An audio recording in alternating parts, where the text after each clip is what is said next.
Quarter Snacks, the Alta Journal in California, and the Yale Review. Familia, please give a lot of love for José Vadi.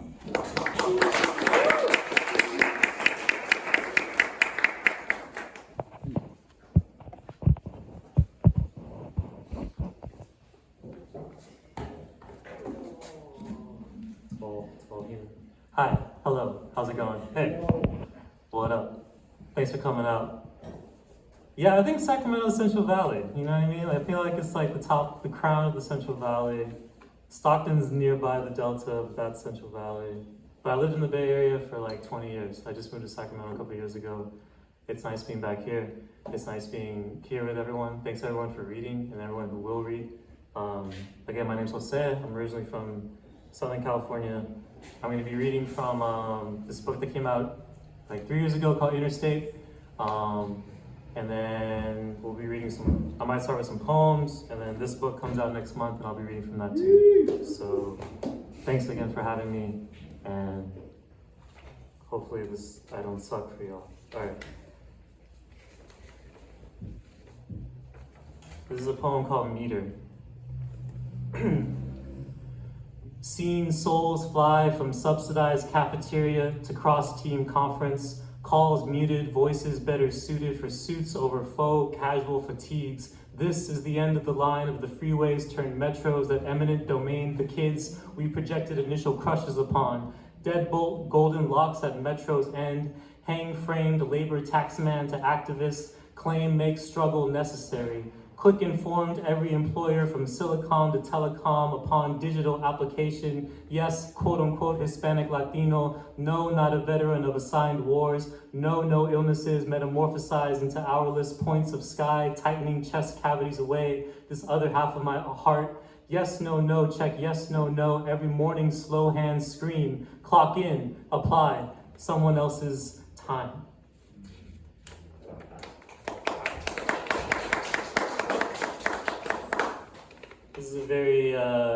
This is a poem that took place in Oakland. This is called A Scab Briefly Unconscious on 14th and Broadway.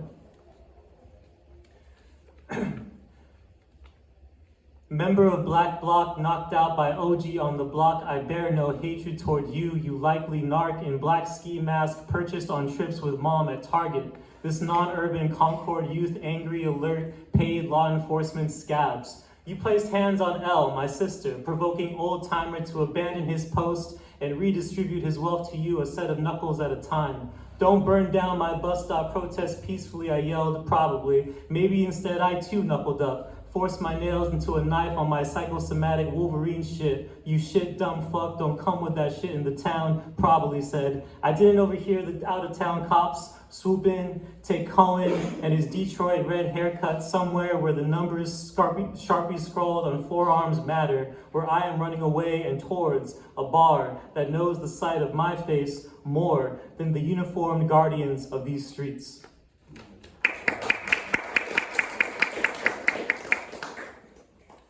All right, so I'm gonna read the first essay from Interstate, which is called Interstate. And it's about my grandfather. So this kind of jumps around. This is kind of like a radio edit version of like the essay, you know what I mean? Like little parts are cut out, but bear with me.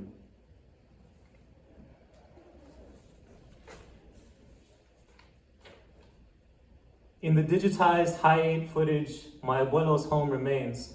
The massive fruit tree and retaining wall dividing the backyard from the shared neighborhood rear alley.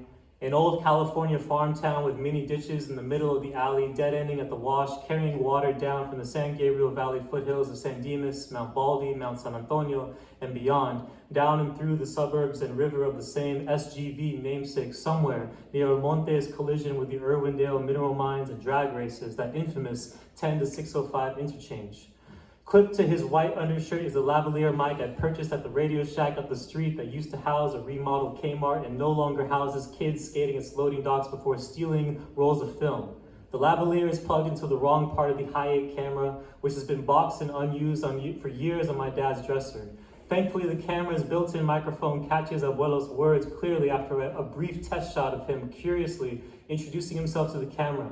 Antonio Gomez, the expression on his face like he was hearing his name aloud for the first time.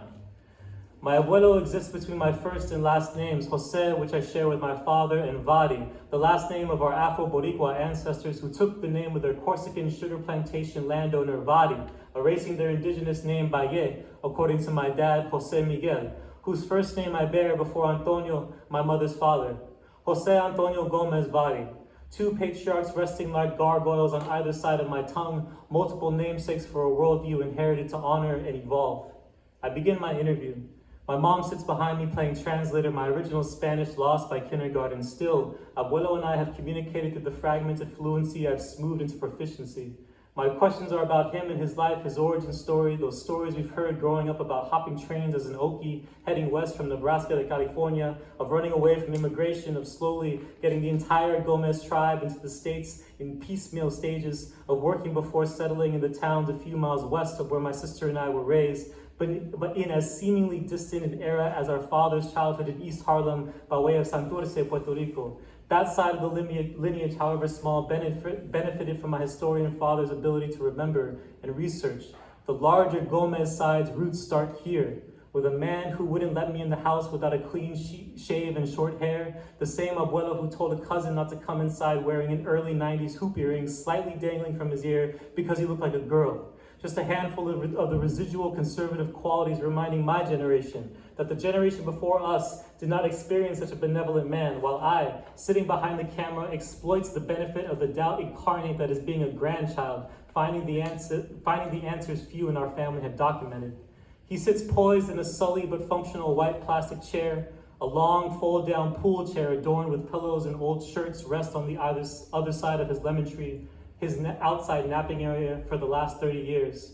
He was already in his late 80s at the time of filming, and I was sober enough in my somewhat reckless 20s to know that this access, like his memory, would end sooner rather than later. I didn't know he had already purchased his own burial plot right next to the one where the grandfather I barely knew had been resting since just before I would turn 2 years old. Both plots just off the main road in Rose Hills, purchased for $600 American, unfathomable now when the state's real estate economy still hits families' pocketbooks from 6 feet under, the cost of California soil. I didn't know sitting here and kneeling next to the makeshift tripod that nearly 4 years later, I'd be sitting in that same room of his house, watching him transition into an afterlife I don't hope to see anytime soon. His medical bracelets and wallet, his bandanas, those odd Mickey Mouse white gloves I used to hold the reins of his casket, and other ephemera are still in my possession, as I'm trying to hold on to these things and this person. And if those 4 years studying in Berkeley did anything, the years he instructed me to charge con ganas, it was to prove the power not just of being there, but of telling different stories than those supposed exalted victors of Californian land. Toward the end of our interview, I asked Abuelo if Mexico circa 2007 will become like Colombia, with cartels and governments in dance with the US aid on all sides via paramilitaries and whatnot. Ya es, he replies. We both laugh slightly at this, the most progressive of comments you will find from someone who probably still disapproves of my Rage Against the Machine t-shirts that I hid under hoodies on sunny days when stopping by. I don't know why it took me years to digitize this tape, to see him and hear his voice again. It's still hard to drive by his former home, which was also my home. I am lucky this tape outlived my laziness, these memories I am still trying to hold while watching my abuelo, mi chaparro, appear on a screen before me, stooping slightly with his cane at this age, showing my uncle a particularly new harvest of tomates he's proud of, which, if picked in box, are less than a full field row, a thimble of its lucrative worth, which doesn't matter now, that the tomatoes are grown by him, for him. I take screenshots from the film to hold these moments with me, wherever I go. New images of a house I visited daily, its phone number as memorized as the feel of the furniture, the smell of the varnish, the cabinets now in my sister's home in a different part of a still unfamiliar state, a state that I'd rather die in than live outside its borders. Tomatillos de Mexico greet me on sight when I re-enter the backyard, filming his truck and the chair and all the small new crops he just reintroduced to his son before I settle on the shot of Abuelo, finding his chair and sitting again now, his cane-assisted walk, a long one for him at this stage, his eldest child and his youngest child, my daughter, my mother, standing near him under his lemon trees that smelled so fresh in our hands or beneath the stickiness of our shoes as kids.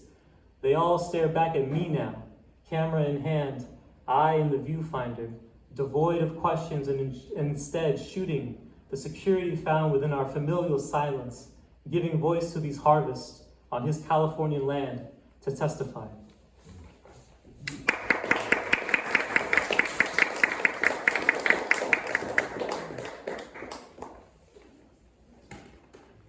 All right.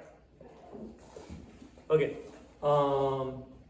If you want to buy a copy of Interstate, they're here tonight. Thank you guys for having copies. This comes out next month, but we'll have copies here for sure. This is called Chipped, Writing from a Skateboarder's Lens.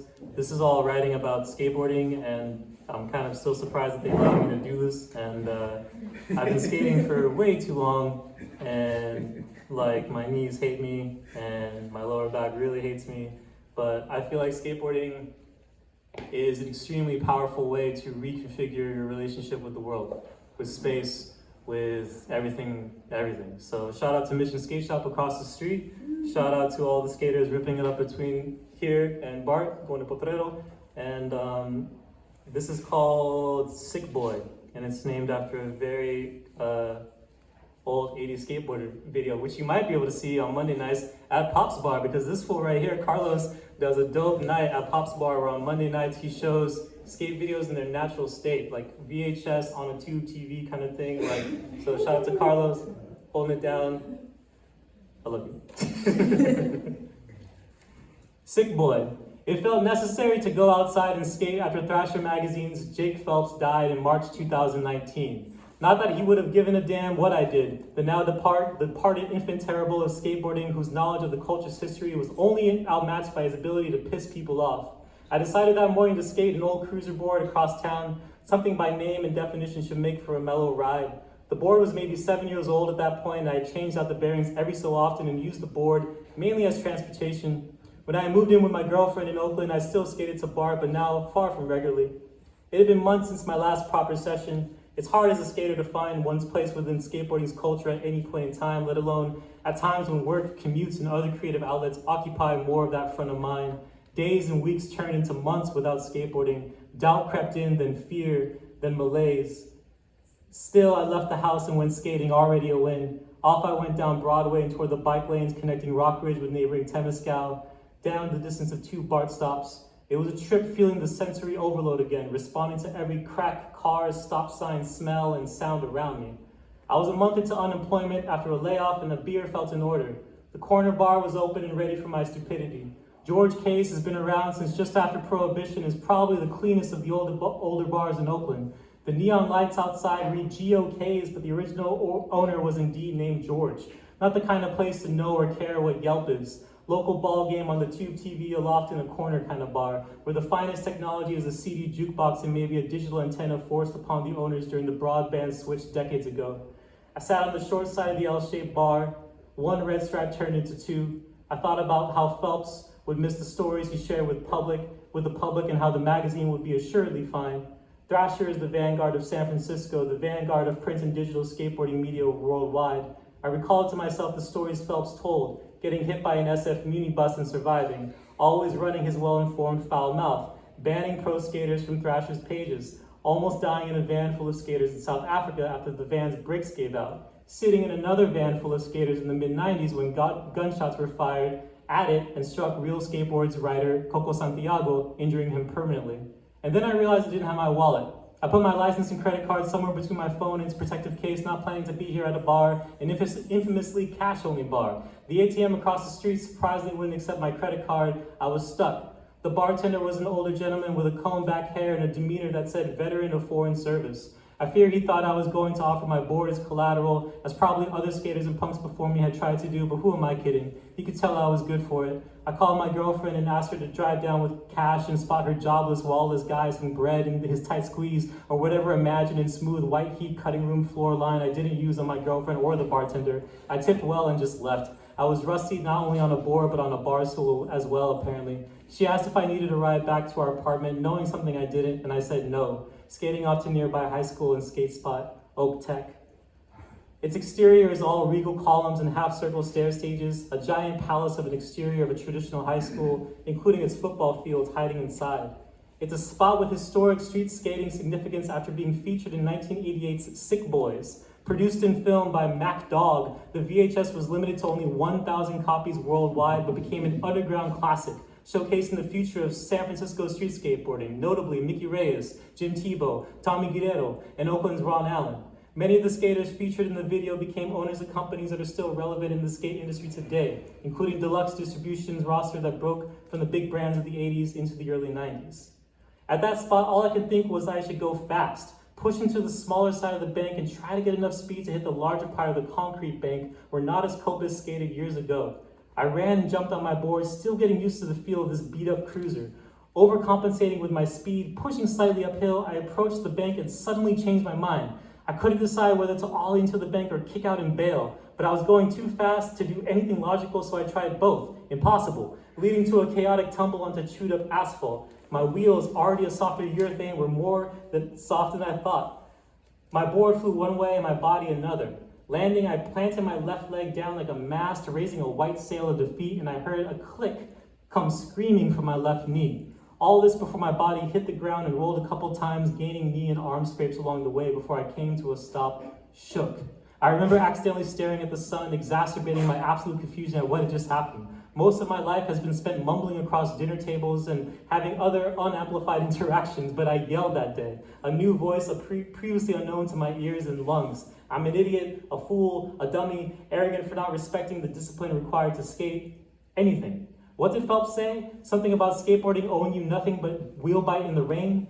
I got up quickly, flexing and bending my knee to confirm it wasn't broken. Every terrible thought was running through my mind. It's my left knee, the already bad knee, the one I didn't stretch much today or in the dormant weeks preceding this mission. You okay? I looked over towards this two-seater pickup truck and saw a dude looking at me, appropriately like I was an idiot. I don't know, I replied honestly. We did the diagnostic talk about whether I had heard a pop, could bend my knee, needed a ride somewhere. I took him up on that offer, using my board as a cane to walk in his direction. He introduced himself, explained he was there because he ran the school's theater department, the truck hauling the latest productions, set props, and odds and ends.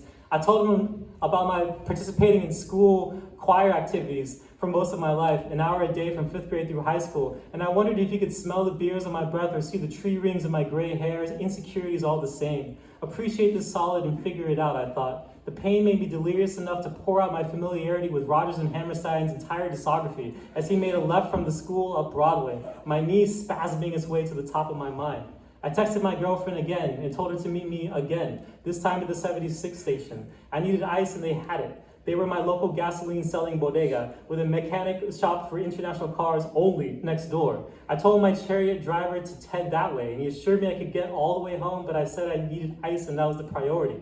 Not that I knew shit about this situation. I was holding everything together in this house of cards I was building on top of myself. My ability to skate, drink, see skate spots, enjoy theatrical interactions with dudes, literally producing theater, nurture my potential marriage, and hoping things got better. I hobbled, sweating to the store, propped my foot on my board, sideways on its axle, elevated just enough and surrounded the interior of my left kneecap with ice bags. It wouldn't stop stinging, throbbing with waves of pain. I bent it every so often, knowing I was setting myself up to go stiff. Nothing mattered then. I just felt terrible and probably looked ridiculous when my girlfriend pulled up again, not needing to ask, what happened? Did I mention I'd just been laid off and lost my health insurance? All the potential costs were adding up in my mind, not to mention the realization of what I put my girlfriend through on this lovely afternoon. I swallowed Advil upon arrival at the apartment, debating whether my neighbors downstairs could hear how hurt I was. I spent weeks apologizing. I look back at photos from the weeks and see nothing but a big, giant blue ice pack sharing space with my cat on my leg. Lots of photos taken from a chair inside. Though some people can step off a board and jump back on without interruption, creating magic upon re-arrival. For most of us, it's scratching off rust, feeling humbled by the difference between what our mind sees and what our body feels comfortable doing when we step on the board, every time we step outside of our comfort zones. I knew before I left the house that day that there was no reason to skate other than the act itself. Yet I had tried to force honor out of a day that should have been about getting comfortable again, not trying to punch above my weight towards some projected enlightenment.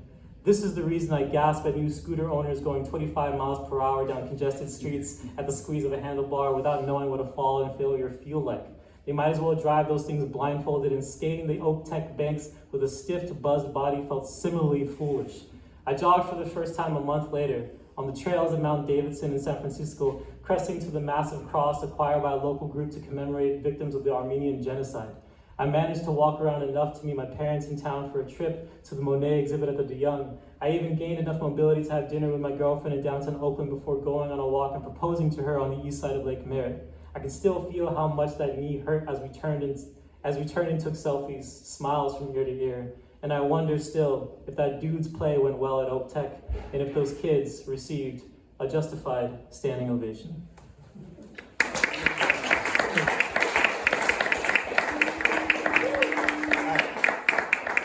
That's all from me. Thank you guys again for letting me ramble so long.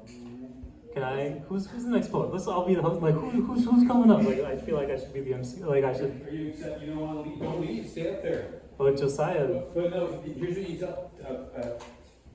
Point out the jar, Jose. Oh, okay. This is a free event. Obviously, none of us paid a cover to be here. No. What? Y'all put money in there. The tip all goes jar. to Jose. Oh shit. Get Okay. his ass back to Sacramento. There we go. That's it. Yeah. That's There we go. Yeah, feel free to drop some coin, some bills, whatever you can.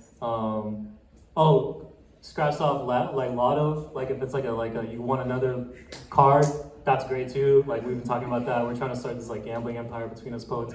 But yeah.